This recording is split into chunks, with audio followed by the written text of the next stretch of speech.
What's up, YouTubers? Today we're going to talk about the Kubey KU322. Very clever name for this thing. I don't think it means anything either. This is a linear lock, a liner lock folding knife. Locks up just fine there. This knife weighs 4.9 ounces, sports a 3.39-inch blade of D2 steel, and it prices at $49, not $45 on Amazon. You might be able to find it for $45, but I got it for $49.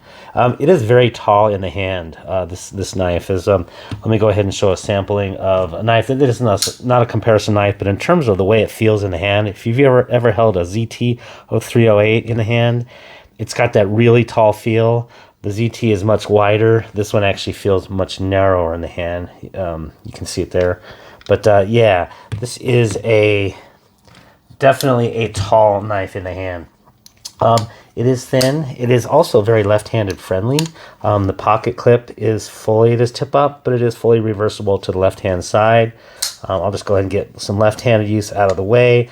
Multiple deployment methods. Actually backside 3, so really 3 with both hands. So yeah, in that sense, that's a really good thing. And I'll just pop one of those pros out of the way.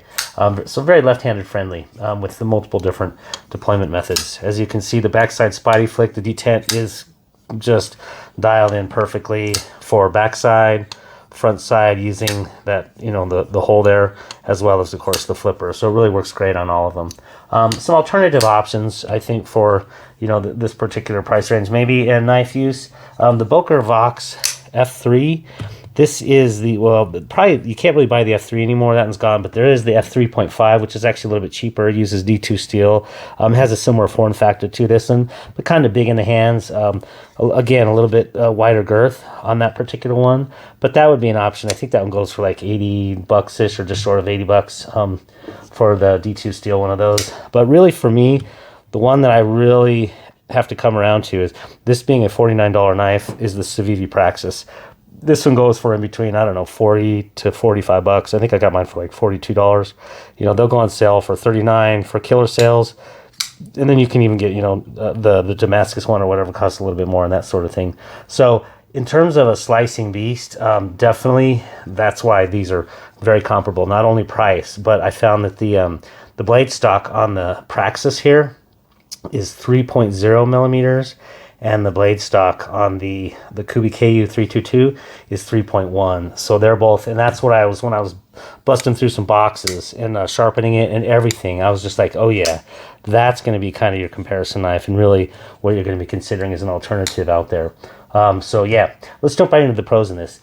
This is a slicing machine. Let me go ahead and bring out just a little piece of cork here and cut some, but yeah, this thing slices really nice, super thin slices. Very amazing through boxes. I really just did a really good job. And again, it has to do with that really tall blade, thin blade stock, and it's ground almost fully to the top there. It does go to the bottom of that folder. So yeah, that's definitely one of those. Also, the price makes for a great value on this knife. Definitely something you can sit around and fidget around and not have to spend a couple $100. So, that is definitely a good value knife. I would say on the pro side, this is a pro, I know, and it's also be a con. I believe they went a little conservative on the heat treat, or it's just a really crappy D2. I think they actually went conservative on the heat treat because what I did notice is things that sometimes would induce chipping on D2 for a very thin blade stock that has a very good edge too, very thin edge. It would normally chip. This did not chip, but it did roll in some of those instances. The great thing was they stropped right back up. So I did have to sharpen this in a couple times going through stuff for a week or two. And but literally 3 times through a strop, and it was back to, not razor sharp, but very sharp to where you would just cut through paper very easily. So in that sense, the conservative heat treat reduced the risk of chipping. And, so I definitely put this thing through the ringer. This entire stack of stuff here, I wanted to see how I could do just between one stropping, and it handled this entire thing of nylon strapping material. This stuff is hard on knives. I ran the same thing through on the S30V, what is that one? It was one of the Spydercos, the Sage 5, about the same amount of thing, and it behaved fairly similarly.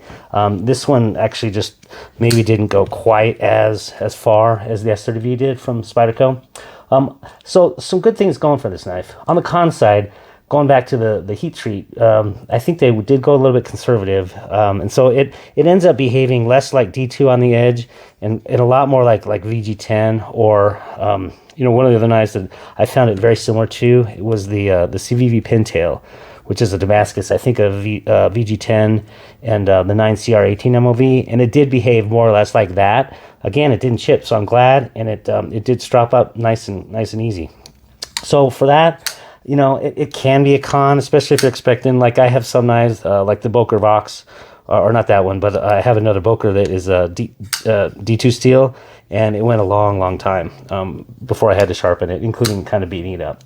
But again, it's kind of a trade-off when you're dealing with things like that. Is you go with a lower Rockwell hardness, and you're gonna less chance of chipping and that sort of thing. You may have to sharpen it more often, so not a big deal. This tall handle on the con side for some people is going to be definitely not the most comfortable thing. I have medium-large hands, and this is kind of on the edge of my comfort zone.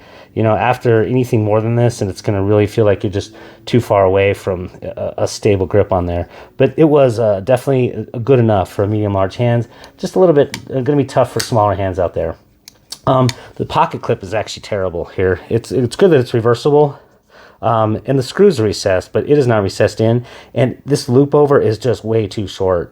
I literally, and maybe it would have made a difference if they had recessed that thing down into the G10. But I could not get this over my pants without having to do a two-handed, jig move to get that thing over. And it's just, they just made that loop over way too small there. It had to be probably a little bit, I don't know, a millimeter or two higher, and it would have been just fine. But otherwise, it was really a bad one. And honestly, the last thing I'm going to say is, this is not a comparison at all, but as I saw this blade, I was just like, wait a minute. I've seen this before, and I think there could be some borrowed blade shape here. Again, the Arius, it's literally almost a carbon copy. And then, and then I think somebody said, oh, but let's move the fuller instead of from the backside to the tang. Let's move the fuller to the front, change the shape a little bit.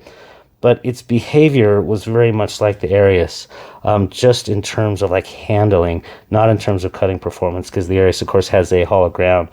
I don't know, decide for yourself. But this thing to me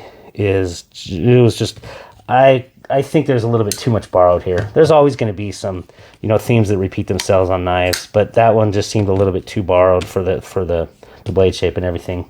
So those would be the cons on this one. Overall, I would say it's a good budget knife. You can easily pick up at Amazon. It is under a 3.5-inch blade, which is going to help a lot of people. The Praxis is not. That does go a little bit over that 3.5-inch. It's like 3.7, I think. For my money, though, I would consider some of the alternatives to this one. Like I said, this isn't bad, but this isn't one that I'm like strongly attached to, and I think there are some alternatives that are better. Hope you did enjoy this. If you did, go ahead and hit like and subscribe, and have a great day. Take care now.